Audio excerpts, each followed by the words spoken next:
The Silk Road is a marvelous historical trade route, connecting the East with the West, and is a tourist route that attracts numerous tourists.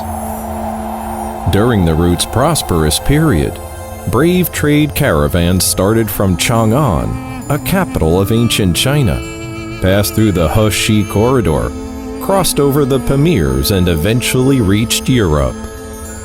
The Silk Road in Gansu province is over 1,600 kilometers long and accounts for 1/4 of the entire Silk Road in length. Also, there are numerous historical relics and varied landforms here. So Gansu is called the golden part of the Silk Road.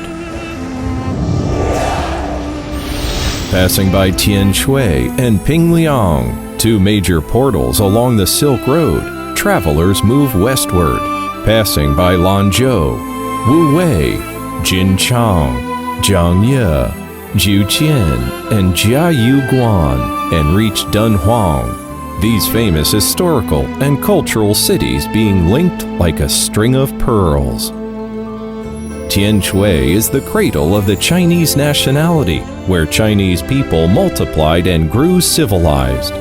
Here was born Fu Shi, father of Chinese civilization, for whom a national-level grand public memorial ceremony is held here every year. In Meiji Mountain, which looks like a stack of wheat, there are over 7,000 sculptures made in different Chinese dynasties. Here, tourists can have an overview of the artistic history of Chinese Buddhism and enjoy the most exquisite Chinese sculptures. Kongtong Mountain in Pingliang is renowned as the #1 mountain of Taoism.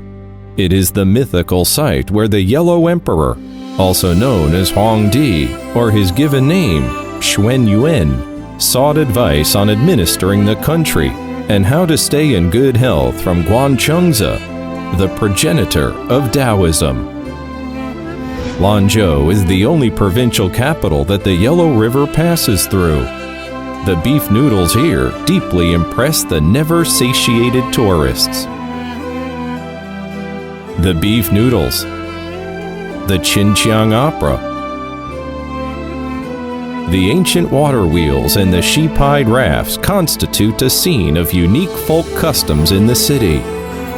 The Yellow River originates in Qinghai and takes shape in Gansu, as it flows for 913 kilometers through Gansu province and forms various wonderfully engraved landscapes by eroding the banks.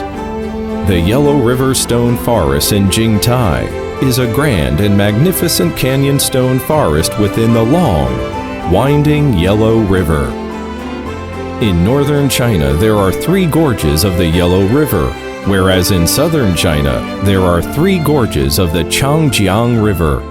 Here you can see the well-known Bingling Grottos, mist-covered high gorges and huge lakes, the Danxia Stone Forest with thousands of peaks, rare dinosaur footprints, and migrating birds in flocks and flowery Taiji wetland, which jointly constitute the magnificent wonders of Linxiahui Autonomous Prefecture, lying in the upper reaches of the Yellow River.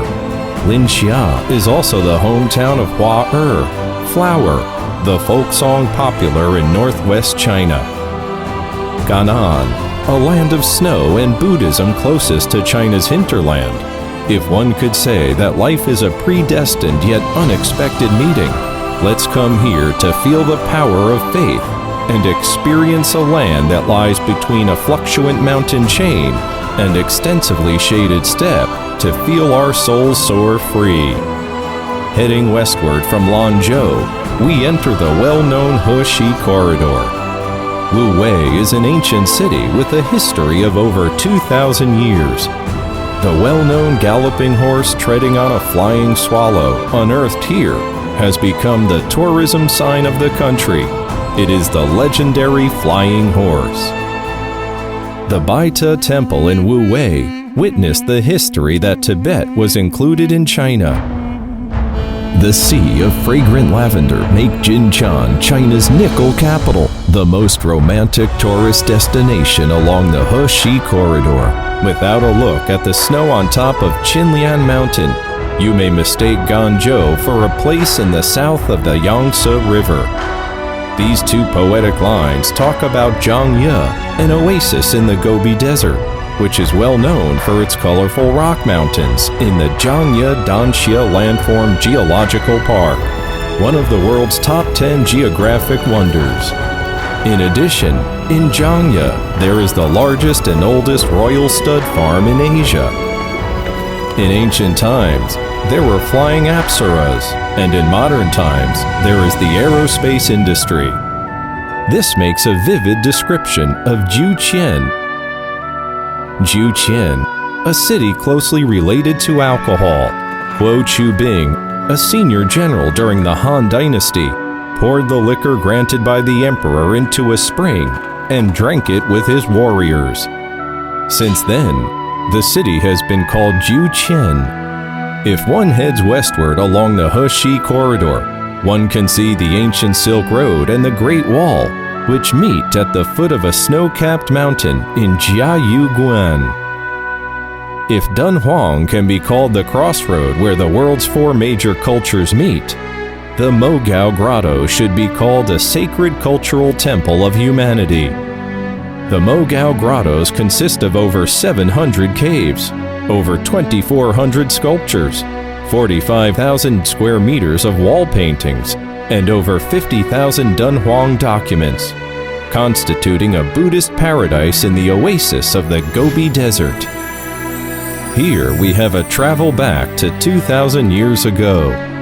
The wonderful architecture and decorations, together with the beacon towers along the pass, encourage one to strike up a vivid dialogue with history.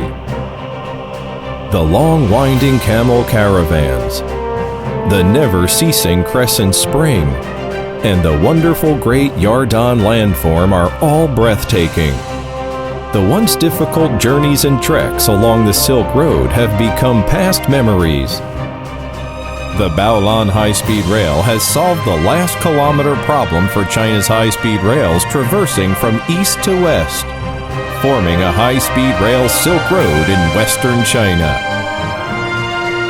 Perceiving 1,000 years at one step, covering 10,000 li at a glimpse, the once arduous trek and trudging journey on the Silk Road has become memory of yesterday.